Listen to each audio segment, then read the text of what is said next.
കാണണം. എല്ലാം ഉണ്ട്, കോമഡി ഉണ്ട്, ആക്ഷൻ ഉണ്ട്, ഇമോഷൻ വരുന്ന സ്ഥലത്ത് അതുണ്ട്. ഒരു ഓൾറൗണ്ട് കുറെ പ്ലോട്ട്സും ഉണ്ട്. അപ്പൊ എന്തായാലും വന്ന് കാണാം. നല്ല പടം. ഫൈറ്റ് ഉണ്ട്, സൂപ്പറാ. ഫൈറ്റ് എന്ന് പറയുമ്പോൾ ഇപ്പൊ നമ്മൾ എപ്പോഴും കാണുന്ന ക്ലീഷേ മാത്രമല്ല, കുറച്ച് വ്യത്യസ്തമായിട്ട് ഡാൻസ് ചെയ്യുന്ന ആൾക്കാർ ഫൈറ്റ് ചെയ്യുന്ന രീതി അങ്ങനെയൊക്കെ ഉണ്ട്. അപ്പൊ അത് ഒരു പുതിയ നമ്മുടെ മലയാള സിനിമയിലേക്ക് ഒരു പുതിയ രീതിയിലേക്ക് വരാമെന്ന് പറയാം. ഇല്ല അത്രയില്ല. ലൈക്ക് ഇതിനു മുമ്പുള്ള പടങ്ങളും ഇത് വെച്ചിട്ട് നല്ല വ്യത്യാസമുണ്ട്. കാരണം ഫൈറ്റ് ആണെങ്കിലും പിന്നെ കുറെ പേര് വരുന്നുണ്ട്, വ്യത്യാസമുണ്ട്, നല്ല വ്യത്യാസമുണ്ട്. അടിപൊളി. ഇത് ഒമർ ലുലുവിന്റെ മുമ്പുള്ള സിനിമകളെ വെച്ച് നോക്കുകയാണെങ്കിൽ വളരെ വ്യത്യസ്തമായ ഒരു സിനിമയാണ്. ഇത് എന്തുകൊണ്ടും ഈ ഓണം കളക്ഷൻ തൂക്കുക എന്ന ലക്ഷ്യമായിട്ട് ഇറക്കിയ ഒരു സിനിമയാണ്. ഇത് വൻ വിജയമാവും എന്നതിൽ യാതൊരു നോക്കില്ല. ഈ സിനിമ മൊത്തത്തിൽ ഒരു 2.5 മണിക്കൂർ ഉണ്ടെങ്കിൽ അതിൽ ഓരോ സെക്കൻഡ് ഒരൊറ്റ ലാഗ് പോലും ഇല്ലാതെ, ബോധം പോലും ഇല്ലാതെ കണ്ടിന്യൂസ് ആയിട്ട് വാച്ച് ചെയ്യാൻ പറ്റിയ എലമെന്റ്സ് എല്ലാം ഉൾപ്പെടുത്തിക്കൊണ്ടുള്ള സിനിമയാണ്. ഇതിൽ ഒട്ടുമിക്ക സോഷ്യൽ മീഡിയ താരങ്ങളുണ്ട്, അതേപോലെ തന്നെ സിനിമ താരങ്ങളുണ്ട്. പറയുകയാണെങ്കിൽ ബാബു ആന്റണി ഉണ്ട്, റഹ്മാൻ സാറുണ്ട്, ഭീമന്റെ ഉണ്ട്. അങ്ങനെ ഒരു വൻ കോമ്പിനേഷൻ തന്നെയുണ്ട് ഒട്ടുമിക്ക സിനിമാ നടന്മാരുടെ. പിന്നെ അതേപോലെ തന്നെ ഈ സിനിമയ്ക്ക് കൊടുത്തിരിക്കുന്ന BGM എടുത്ത് പറയേണ്ടതാണ്. എനിക്ക് എന്തുകൊണ്ട് ഇഷ്ടപ്പെട്ടു. ഗൂസ് ബംസ് ഉണ്ടാക്കുന്ന തരത്തിലുള്ള BGM ആയിരുന്നു. ബാബു ആന്റണിയുടെ എൻട്രി പ്രത്യേകം എടുത്ത് പറയേണ്ടതായിരുന്നു. ഒരു വലിയൊരു ഗൂസ് ബംസ് ഉണ്ടാക്കുന്ന തരത്തിലുള്ള ഒരു എൻട്രിയാണ് ബാബു ആന്റണി സാറിന് വരെ കൊടുത്തിട്ടുള്ളത്. ഇത് വൻ വിജയമാവും എന്നതിൽ ഒരു തർക്കമില്ല. ഓണം ഈ സിനിമ തന്നെ കൊണ്ടുപോകും. ചിത്രം എനിക്ക് തോന്നുന്നു ഓണച്ചിത്രങ്ങളിൽ ഏറ്റവും വിന്നറാകുന്ന ചിത്രം ഇതായിരിക്കും. എല്ലാ ചിത്രങ്ങളും മികച്ചതാണെങ്കിലും കളക്ഷന്റെ കാര്യത്തിൽ ഏറ്റവും കൂടുതൽ മുന്നിട്ട് നിൽക്കാൻ പോകുന്ന ചിത്രം ബാഡ് ബോയ്സ് ആയിരിക്കും. കാരണം ഈ ഒരു കുടുംബ പ്രേക്ഷകര് എല്ലാം മറന്ന് ചിരിക്കാൻ പറ്റിയ ഒരു ഫുൾ എന്റർടൈനർ ആയിട്ടുള്ള ഒരു ഒമർ ചിത്രം. നമ്മുടെ റഹ്മാൻക പഴയ ട്രാക്കിലേക്ക് വന്നു എന്നുള്ള ഒരു സന്തോഷം കൂടിയുണ്ട്. അതേപോലെ തന്നെ ബിബിൻ ജോർജ്, സെന്തിൽ കൃഷ്ണ അവരൊക്കെ നല്ല രീതിയിൽ തന്നെ ഉണ്ട്. ആൻസൺ പോള്, ധ്യാൻ ശ്രീനിവാസന്റെ നല്ലൊരു കഥാപാത്രം, എല്ലാവരും ഉള്ള ഒരു ചെറിയ ഒരു 2020 എന്ന് തന്നെ പറയാം.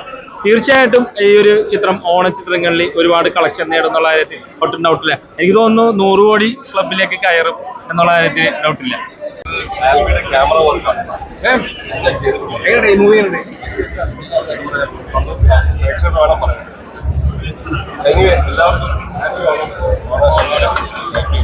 പിന്നെ നിങ്ങൾ ഇന്നലെ ഉണ്ടായിരുന്നില്ലേ? വന്നിരുന്നില്ല. അപ്പൊ ഇന്നലെ ഞാൻ പറഞ്ഞിട്ടുണ്ടായിരുന്നു ഒരു കാര്യം. ഈ ഓണം ബാഡ് ബോയ്സിന്റെ കൂടെ ആയിരിക്കും എന്നുള്ളത്. ഓണം തൂക്കി എല്ലാ ഒരു ഫുൾ ഓൺ എന്റർടൈൻമെന്റ് ആണ്. പാട്ട്, ഡാൻസ്, ഫൈറ്റ് എല്ലാം കൂടി ചേർന്നിട്ടുള്ള ഒരു പാക്കേജ് ഓണത്തിന് പറ്റിയ. സെൽഫി എടുക്കുക. നീ എപ്പോഴും എടുക്കാറില്ല.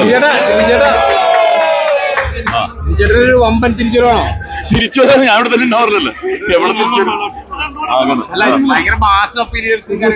അതെ, 2 ഘടകമുണ്ട്. ഇപ്പൊ ഇവിടെ എനിക്ക് ഭയങ്കര സന്തോഷം എന്ന് പറഞ്ഞാല് ഇവിടെ ബാഡ് ബോയ്സ് അപ്പുറത്ത് ഗാങ്സ് ഓഫ് സുകുമാരക്കുറിപ്പ്. അപ്പൊ ഓണക്കാലത്ത് നമ്മള് ഏതൊരു കലാകാരന്റെ ആഗ്രഹമാണ് സ്ക്രീനിൽ വരിക എന്നുള്ളത്. അത് 2 സിനിമയിൽ ഭാഗമായിട്ട് വരുന്നു എന്നുള്ളൊരു വളരെ സന്തോഷമുണ്ട്.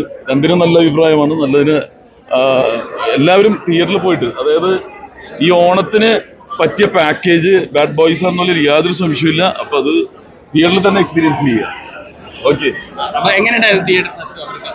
തിയേറ്റർ ഫസ്റ്റ് എനിക്ക് ഇതിൽ ഏറ്റവും വലിയൊരു ഹാപ്പി എന്ന് വെച്ചാൽ ഞാൻ ആദ്യമായിട്ടാണ് അതായത് യൂത്തിനെയും അല്ലെങ്കിൽ ഫാമിലിയും കൂടിയിട്ട് കോൺസെൻട്രേറ്റ് ചെയ്യണം ഇങ്ങനെ ഒരു പടം ചെയ്യണം. അപ്പോൾ ഫാമിലിക്കും കുട്ടികൾക്കും ഒക്കെ ഇഷ്ടമായെന്ന് പറഞ്ഞിട്ട് ഇപ്പോൾ കോൾസ് വന്നു തുടങ്ങി. അതിൽ ഭയങ്കര സന്തോഷം. കുട്ടികളൊക്കെ നല്ല ചിരിയുണ്ട് എന്ന് പറഞ്ഞാൽ ഭയങ്കര സന്തോഷം. അപ്പോൾ ഞാൻ അൾട്ടിമേറ്റ് ആണ് ഒമർ ഫൺ എന്നുള്ള ടാഗ് വർക്കൗട്ടായി.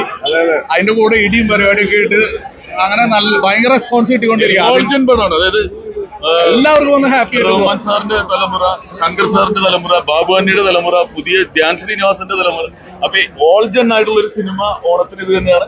ഓണം തൂക്കി 1980 മുതൽ ഇന്ന് വരെയുള്ള എല്ലാവരും ഉണ്ട് ഫിലിമില്.